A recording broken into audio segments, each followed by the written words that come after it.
बहुत पुरानी बात है। एक गांव में भीकू नाम का एक भिखारी रहा करता था। वो रोज सुबह उठकर एक कपड़े की झोली लेकर गांव गांव घूमता और भिक्षा मांगा करता। उसी भिक्षा से वो अपने परिवार का किसी तरह गुजारा करता था। हाय राम, आज भी भिक्षा में इतना कम अनाज मिला है कि बच्चों का पेट भी नहीं भरेगा। तो कम से कम बच्चों को ही भर पेट खिला दो, हम दोनों भूखे रह लेंगे, कोई बात नहीं। भीकू जवान था, शरीर से तंदुरुस्त भी था, मगर कोई मेहनत मजदूरी करने के बजाय वो सपनों में खोया रहता। हे भगवान, कहीं से हीरे जवाहरातों की कोई पोटली मिल जाए या जमीन से ही धन निकल आए तो हम भी सुख से जी सकें। भीकू अक्सर चलते चलते सपनों में डूब जाता था। काश कोई चमत्कार हो जाए और मैं एक रात में धनवान बन जाऊं तो सारे कष्ट दूर हो जाएं। एक दिन आसमान में काले बादल छा गए और तेज बारिश शुरू हो गई। लगातार बारिश होने के कारण वो कई दिनों तक भिक्षा मांगने भी नहीं जा सका। सुनते हो, 4 दिन से हमने कुछ नहीं खाया है। जो थोड़ा बहुत अनाज था वो भी बच्चों को खिलाकर खत्म हो गया। अब बच्चे भूख से तड़प रहे हैं। समझ नहीं आ रहा क्या करूं। ये बारिश तो जैसे कहर बनकर आई है। 6 दिनों से घर से बाहर भी नहीं निकल सका। हमें तो भूखा रहना मंजूर है, लेकिन बच्चों को यूँ बिलखता हुआ देखा नहीं जाता। मेरे पास कोई उपाय नहीं है। अगर कोई चमत्कार हो जाता तो? एक बात कहूँ, बुरा तो नहीं मानोगे? बोलो ना, क्या बात है? शांता मौसी बता रही थी कि जंगल के किनारे कोई महात्मा जी डेरा डाले हुए हैं। वो बहुत पहुँचे हुए हैं। कहते हैं जो भी उनके पास जाता है उसकी परेशानियाँ दूर हो जाती हैं। अरे भाग्यवान, ये सब धोखा है। मंत्र पाठ से कोई भूख मिटती है क्या भला? शांता मौसी का बड़ा बेटा बहुत बीमार था। वैद्य और हकीम सब जवाब दे चुके थे, लेकिन जब वो महात्मा जी के पास गई तो उन्होंने कुछ मंत्र पढ़ा और उसका बेटा ठीक हो गया। अंधविश्वास है ये सब। मैं इन चीजों पे विश्वास नहीं करता। देखो जी, मैंने आज तक आपसे किसी बात की जिद नहीं की, लेकिन इस बार कह रही हूँ, एक बार जाओ तो सही, हो सकता है कोई राह निकल आए। ठीक है, अगर तुम्हारा दिल मानता है तो मैं जाऊंगा। जरा संभल कर जाना, बारिश के कारण रास्ते बहुत खराब हो गए हैं। तुम चिंता मत करो, जाते वक्त अगर कोई रास्ता साफ मिला तो भिक्षा भी मांग लूंगा। और हाँ, तुम घर में कुछ सूखी लकड़ियाँ बीन कर चूल्हा जलाने की तैयारी करना। शायद आज भाग्य बदल जाए। इस प्रकार थोड़ी अनमने ढंग से ही सही, लेकिन भीकू जंगल की ओर महात्मा जी के डेरे की तरफ निकल पड़ा। कौन जानता है, ये महात्मा सच में कुछ कर दे या फिर मैं ऐसे ही वक्त बर्बाद कर रहा हूँ। लेकिन अगर बच्चों का दुख कुछ कम हो जाए तो कोशिश करने में क्या बुराई है। करीब 1 घंटे तक चलने के बाद भीकू आखिरकार महात्मा जी के आश्रम में जा पहुंचा। उस समय भी महात्मा जी गहन ध्यान यानी समाधि में लीन थे। भीकू धीरे से महात्मा जी के पास जाकर बैठ जाता है और महात्मा जी की आंखें खुलने का इंतजार करता है। थोड़ी देर बाद महात्मा जी ने अपनी आंखें खोली और सामने बैठे भीकू को देखकर बोले, कहो वत्स, इतनी बारिश और कीचड़ के बावजूद इस वीरान वन में आने का कष्ट क्यों उठाया? महाराज, मैं एक गरीब भिखारी हूँ। मेरा नाम भीकू है। मुसीबतों ने मुझे तोड़ कर रख दिया है। मैं जीवन भर कठिनाइयों से जूझता रहा हूँ। आज आपके पास एक आस लेकर आया हूँ। फिर भीकू ने अपने दुखों की लंबी कहानी सुनाई। बच्चों की भूख, तन ढकने के लिए कपड़े नहीं, सर पर टपकती छत और पेट भरने को 2 वक्त की रोटी भी नहीं। महाराज, अगर आप मुझे थोड़ा धन दे दें तो मेरे सारे दुख दूर हो जाएंगे। मेरे बच्चे भूखे ना सोएंगे। सच कहूँ तो महाराज, धन ही एकमात्र साधन है जिससे मैं सुखी हो सकता हूँ। वत्स, केवल धन को ही सुख का आधार मान लेना भूल है।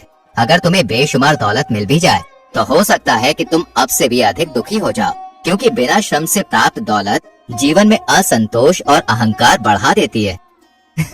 महाराज, जब पेट खाली हो तो ज्ञान की बातें अच्छी नहीं लगती। मेरे पास धन नहीं है, इसलिए मेरे बच्चे भूखे मरते हैं। हम जीवन का कोई भी सुख नहीं भोग सकते। अगर मेरे पास धन होगा तो सब कुछ बदल जाएगा। वत्स, मैं समझ सकता हूँ, लेकिन सच्चा सुख कभी मुफ्त में नहीं मिलता। अगर तुम सचमुच सुखी होना चाहते हो तो श्रम करो, मेहनत से कमाओ। जो धन अपने पसीनों से कमाया जाता है वही आनंद देता है। महाराज, मेहनत मजदूरी करके कोई कितना कमा सकता है? बस मुश्किल से अपना पेट भर सकता है। मैं तो यहाँ यही उम्मीद लेकर आया था कि आप मुझे धन देकर मेरे जीवन को बदल देंगे। अच्छी बात है भीकू, हमारे द्वार से आज तक कोई खाली हाथ नहीं लौटा है। मैं तुम्हारी इच्छा पूरी करूंगा, लेकिन पहले तुम खुद तय करो, तुम सुख चाहते हो या धन? महाराज, जब मेरे पास धन आ जाएगा तो मैं अपने आप ही सुखी हो जाऊंगा। मेरा सबसे बड़ा दुख है गरीबी। कृपया करके मुझे धन ही दीजिए। तथास्तु, जाओ वत्स, तुम्हें धन अवश्य प्राप्त होगा। भीकू झुककर महात्मा जी को प्रणाम करता है और आनंद से भरकर वापस लौट पड़ता है। चलते चलते वो मन ही मन सोचता है, महात्मा जी ने कह तो दिया कि मुझे धन मिलेगा, मगर ये नहीं बताया कि मिलेगा कहाँ से, किस रूप में मिलेगा और कब मिलेगा। वो कुछ ही आगे चला था कि अचानक उसके पैरों में ठोकर लगी और वो औंधे मुंह जमीन पर गिर पड़ा। अरे ये क्या हुआ, किस चीज से टकराया मैं? वो दर्द सहते हुए उठा और उस स्थान को देखने के लिए नीचे झुका जहाँ उसे ठोकर लगी थी। अरे ये तो कोई धातु की चीज लगती है, जरा देखूं तो सही। उसने अपने हाथों से मिट्टी हटाई, धीरे धीरे वो चीज बाहर निकली। हे भगवान, ये तो कोई मटका है। उसने मटके के मुंह पर बंधा हुआ कपड़ा हटाया तो उसे अपनी आंखों पर विश्वास नहीं हुआ। सोने की मोहरें, सोने की असली मोहरें। हे भगवान, इतना धन! भीखू की खुशी का ठिकाना न रहा। उसकी आंखों से आंसू बहने लगे और होंठ कांपने लगे। महात्मा जी का कहा सच निकला, मैं सच में धनवान हो गया, मैं अब गरीब नहीं रहा। भीखू अपनी कमीज में मटका लपेटकर दौड़ते हुए घर की ओर चल पड़ता है। भगवान देखो मैं क्या लाया हूँ, सच में हम अब गरीब नहीं रहे।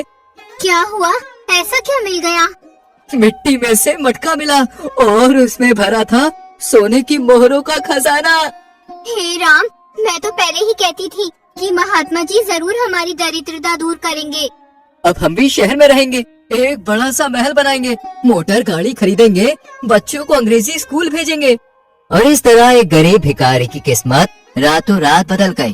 कुछ ही दिनों में वो गांव छोड़कर शहर में जा बसा। अब उसके पास एक आलीशान बंगला था, बच्चे अच्छे स्कूल में पढ़ने लगे थे। जब वो निर्धन था तब कोई भी उसका दोस्त नहीं था। अब वो धनवान हुआ तो उसके बहुत सारे दोस्त बन गए, अच्छे कम बुरे ज्यादा। अरे भाई भीकू, आज तो एक पैक हो ही जाए। नहीं यार, मैं शराब नहीं पीता।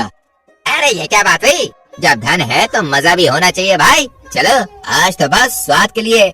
दोस्तों के जोर देने पर भीकू ने पहली बार शराब का स्वाद लिया और फिर वो लत बन गई। अब वो रात रात भर दोस्तों के साथ बैठा रहता, जुआ खेलता और नशे में धुत होकर घर लौटता। एक दिन उसकी पत्नी बोली, देखो जी, शराब पीना अच्छी बात नहीं है, शरीफ आदमी नशा नहीं करते, मुझे ये सब अच्छा नहीं लगता। अरे तुम्हें क्या पता कि दुनिया कैसे चलती है, तुम तो भक्ति में ही घुसी रहती हो।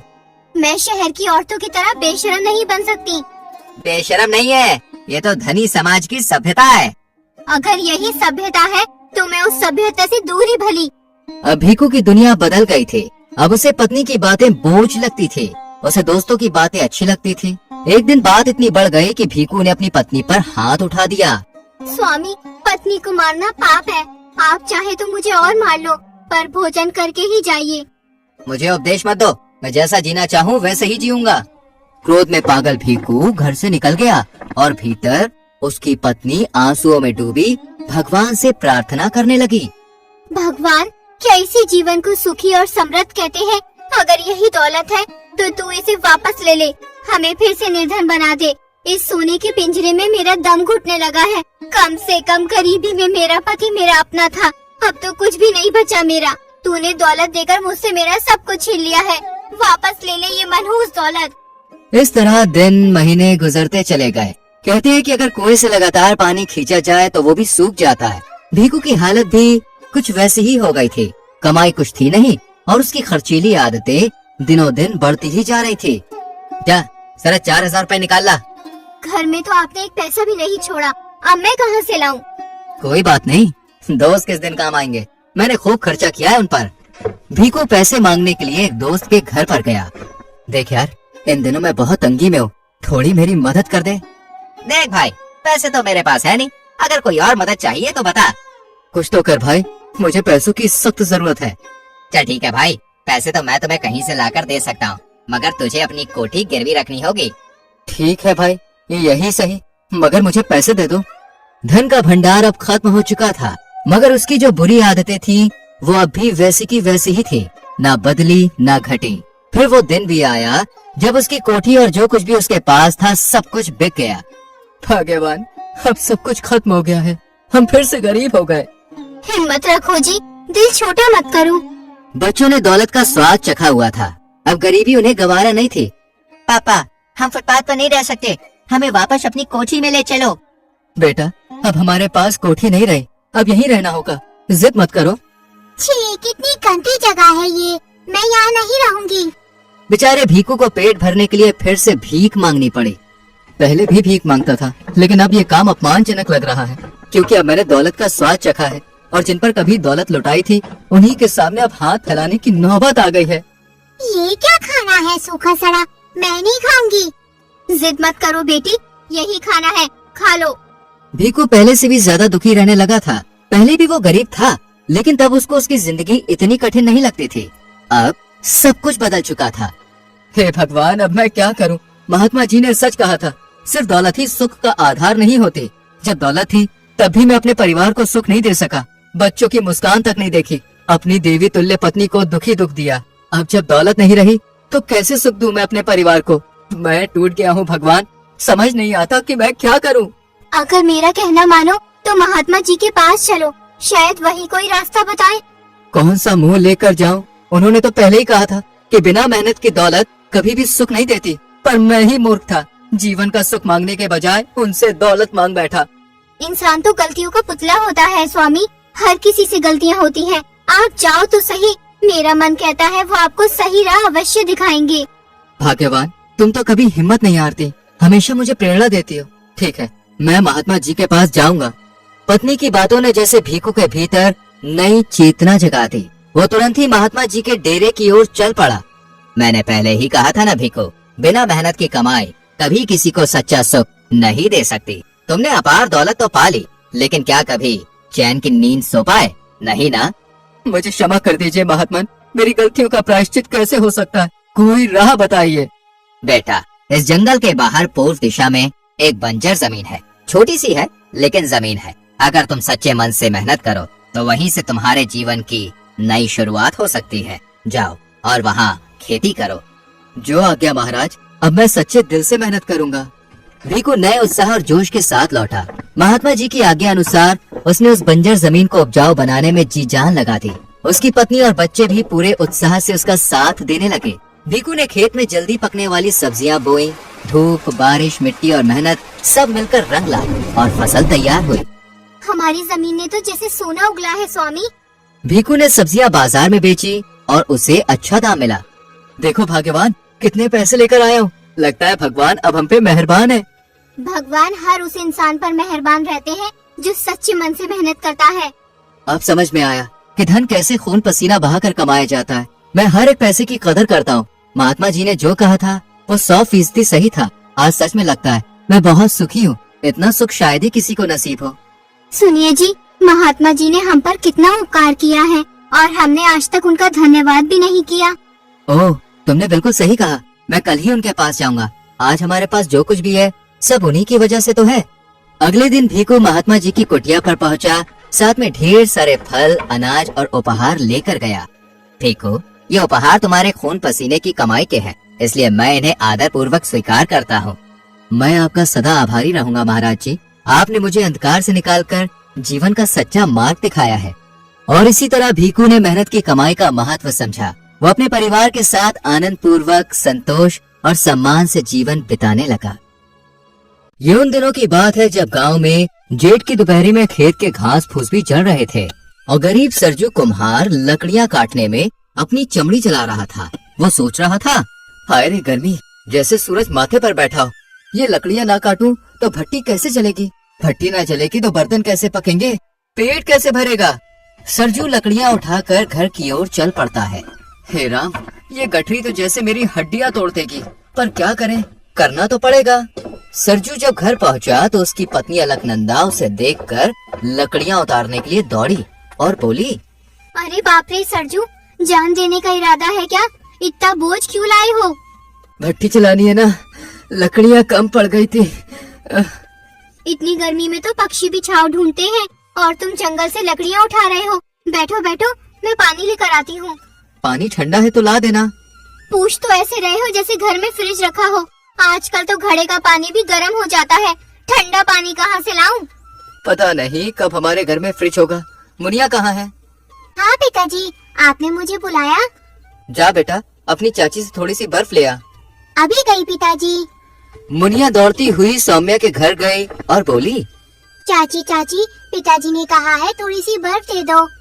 हाँ हाँ, जब देखो मुँह उठाकर चले आते हो। कभी बर्फ मांगो, कभी नमक, कभी शिकंजी।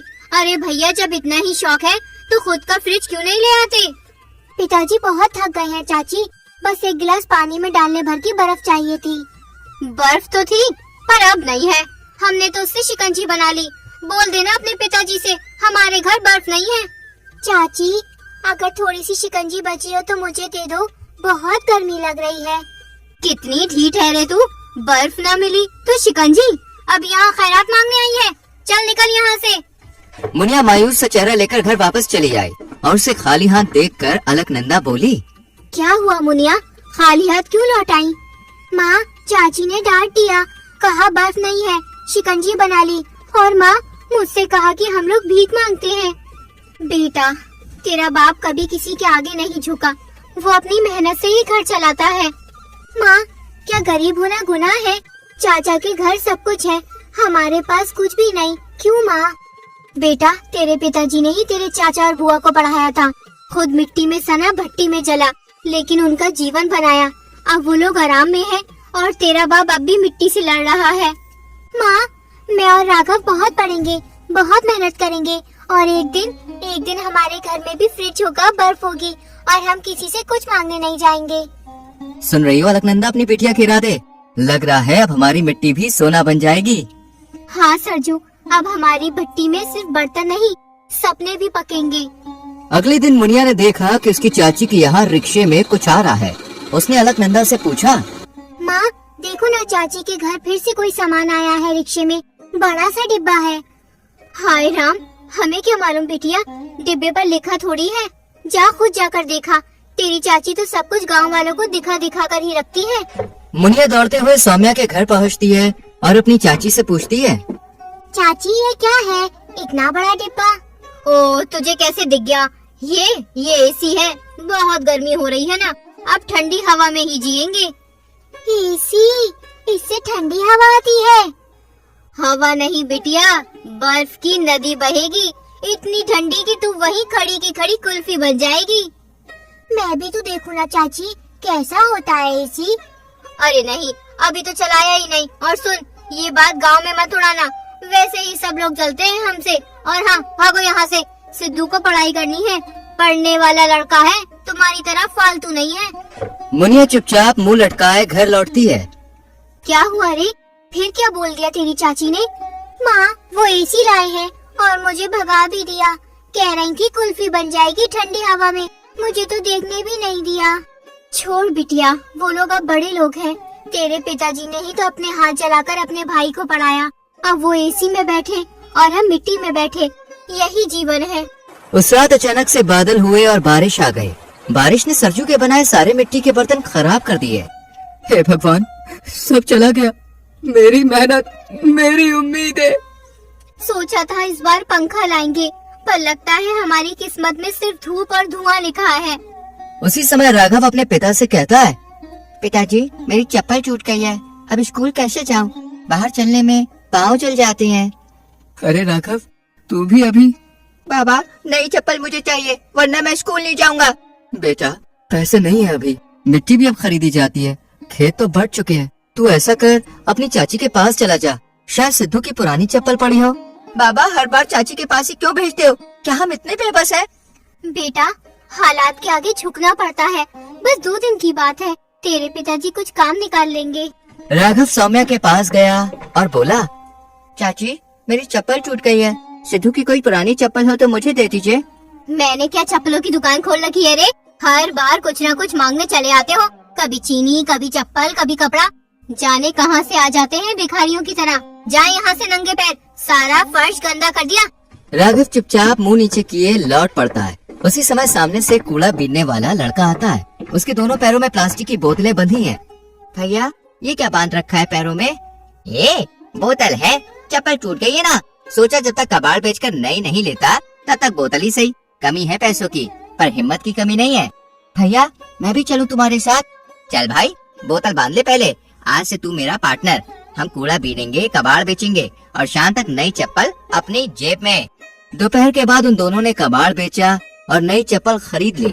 राघव जब नई चप्पल पहन कर आया तो मुनिया बोली, भैया, तू कहाँ था इतने घंटे? अरे, ये चप्पल क्या चाची ने दी है? राघव चुपचाप जाकर अलकनंदा के पास जाके खड़ा हो गया। राघव बताता क्यों नहीं? तेरी चाची ने तुझे नई चप्पल दी है। नहीं माँ, चाची ने तो भिखारी कहा, पर आज मैंने खुद को गरीब नहीं समझा। मैंने कबाड़ बीन कर ये चप्पलें खरीदी हैं। अब कोई ताना नहीं देगा, ये मेरी मेहनत की है। राघव की बातें सुनकर अलकनंदा की आंखों में आंसू आ जाते हैं। खबरदार बेटा, अगर फिर कभी तूने कबाड़ बीनने की सोची तो किताबें उठाएगा, दुनिया की ऊंचाइयों तक जाएगा। तेरा सपना ही अब मेरी लड़ाई बनेगा। पीछे कोने में खड़ा सरजू चुपचाप रो रहा होता है। उसकी मर्दानगी का घमंड आज बेटे की मासूम हिम्मत के आगे टूट चुका होता है। बाप कहलाने लायक नहीं रहा मैं। जिस उम्र में तुझे खिलौनों के पीछे भागना था, तू गरीबी के पीछे दौड़ गया। नहीं पापा, आपने कभी हार नहीं मानी, मैंने भी नहीं मानी। आपने कहा था ना, हालात से लड़ना ही असली मर्दानगी है। मैं वही कर रहा हूँ। तभी बराबर में कुछ लड़के सौम्या की दीवार में कुछ ठोकने लगे। ये सब देखकर सरजू ने अपने छोटे भाई से पूछा, ये क्या करवा रहे हो? भैया गर्मी बहुत बढ़ रही है, बच्चे परेशान होते हैं, इसलिए एसी लगवा रहा हूँ इस दीवार पर। लेकिन कहते हैं कि ये बाहर की तरफ तो बहुत ही गर्म हवा फेंकता है। इस तरह तो हमारे घर में बहुत गर्मी हो जाएगी। हम तो गर्मी से पहले ही बहुत परेशान हैं। भाई साहब, अगर आपको हमारे एसी से परेशानी है तो अपनी दीवार खड़ी कर लीजिए। ये दीवार हमारी है, हम जो चाहे वो करें, आपको दखल देने की जरूरत नहीं है। भाई के होते हुए बहू ने इतना कुछ सुना दिया कि सरजू समझ गया कि अब भाई भाई नहीं, एक दुश्मन पड़ोसी बन गया है। लेकिन अपनी गरीबी से निकलने के लिए उसके पास कोई रास्ता नहीं था। ओम का एसी चल रहा था और सूरज का परिवार गर्मी से झुलस रहा था। अगर इस तरह से एसी की गर्म हवा हमारे घर में आती रहेगी तो हमारा क्या होगा अलकनंदा? हम लोग तो बीमार पड़ जाएंगे। आप गर्मी की चिंता मत करो और अपने काम पर ध्यान दो। मौसम तो आते जाते रहते हैं, तब कर तो सोना भी कुंदन बन जाता है। ये हमारे संघर्ष के दिन है। आप बर्तन बनाकर इस दीवार की तरफ लगा दो, जिससे हमारे घर के अंदर गर्म हवा नहीं आएगी और गर्म हवा से बर्तन भी जल्दी सूख जाएंगे। सरजू रात भर सोचता रहा। अब खाली मिट्टी के बर्तन बनाकर बेचने से काम नहीं चलने वाला था। अब मिट्टी के बर्तन खरीदता भी कौन था? अगर ये गरीबी दूर नहीं हुई तो वो अपने बच्चों को अपने भाई जैसी सुख सुविधाएं कभी नहीं दे पाएगा। एक दिन मुनिया बैठी हुई मिट्टी के बहुत सुंदर खिलौने बना रही थी। सूरज का ध्यान उसके चाक की तरफ था। जैसे ही उसने मुनिया के बनाए खिलौने देखे, वो चौंक गया। मुनिया, ये गुड्डे गुड़िया तूने बनाया है? मुझे तो यकीन ही नहीं हो रहा। अगर ऐसे खिलौने बनाकर बाजार में बेचे जाए तो खूब बिकेंगे। सूरज बर्तन छोड़कर अपने चाक पर सुंदर सुंदर खिलौने बनाने लगा। अलकनंदा ने उनमें रंग भरा तो सोने पर सुहागा हो गया। अलकनंदा खुश होती हुई बोली, अब आप जाइए और इन्हें अच्छी कीमत में बेच आइए। ये बिक गए तो हम फिर और खिलौने बनाएंगे। हाँ भाग्यवान, जाता हूँ। दोपहर तक सरजू सारे खिलौने बेच आया। अब सरजू खिलौने बनाता और अलकनंदा उनमें रंग भरती। उनके खिलौने खूब बिकने लगे थे। आमदनी हुई तो सरजू ने सबसे पहले फ्रिज और कूलर खरीदा। कूलर के आ जाने से वो लोग अब आराम से सोते थे। एक दिन की बात है, सौम्या जोर जोर से चिल्ला रही थी, बचाओ बचाओ, अरे कोई तो बचाओ। उनके घर में आग की लपटें देखकर सरजू और अलकनंदा उनके घर की तरफ दौड़े। अरे ये क्या? ये तो आग लग गई। बहू, ये कैसे हुआ? भाई साहब, शॉर्ट सर्किट हुआ है, जिसकी वजह से सारे घर में आग लग गई। मैं तो बाहर दरवाजा बंद करने आई थी। मेरा सिद्धू अंदर है और उसके पापा ऑफिस गए हैं। मेरे सिद्धू को बचा लो भाई साहब। हौसला रखो सौम्या, हम अपने बच्चे को कुछ नहीं होने देंगे। सरजू आग में कूद गया। उसने सिद्धू को उठाया और बाहर ले आया। सिद्धू को बचाने में सरजू की पीठ जल गई। सिद्धू बेटा, तुम ठीक तो हो ना? आंखें खोलो बेटा। शायद ये धुएं की वजह से बेहोश हो गया है, इसे अस्पताल ले जाना पड़ेगा। सरजू ने उसके मुंह पर पानी डाला तो उसे होश आ गया। भाई साहब, आपने मेरे सिद्धू को बचा लिया, वरना ना जाने आज क्या होता। बहू, सिद्धू तुम्हारे नहीं, हमारा भी बेटा है। मैंने आप लोगों को कभी अपना नहीं समझा, हमेशा आपको गरीब समझकर मजाक उड़ाती रही, और आज आपने हमें जिंदगी भर के लिए एहसान तले दबा दिया है। मुझे माफ कर देना भाई साहब। दीदी, मुझे माफ कर दो। सौम्या, बस करो, देखो सिद्धू डरा हुआ है। तब तक ओम भी आ चुका था। घर में कुछ नहीं बचा था, सब जलकर खाक हो चुका था। ये सब क्या हो गया? अब हम कहाँ जाएंगे? कैसी बात कर रहे हो देवर जी? जब तक तुम्हारा घर ठीक नहीं हो जाता तब तक तुम हमारे साथ रहो। आखिर है तो हम एक ही परिवार के सदस्य। सौम्या, सिद्धू और ओम सरजू के घर रहने लग गए। दीदी, जो सुकून एसी में वेलवेट के गद्दों पर नहीं मिला, वो सुकून आज इस घर में मिल रहा है। अब चाहे जो हो जाए, मैं ये घर छोड़कर कहीं नहीं जाऊंगी। सौम्या, जब भट्टी का ताप सहोगी तो यहाँ 2 दिन भी नहीं रुक पाओगी। हम गरीब लोग गर्मी में जैसे तैसे गुजारा करते हैं, यहाँ रहकर सिर्फ कष्ट ही पाओगी। दीदी, मैं भी ये कष्ट सहकर इंसानियत सीखना चाहती हूँ। ठीक है सौम्या, अब की गर्मियाँ हम साथ में बिताएंगे। वो भी बिना एसी के।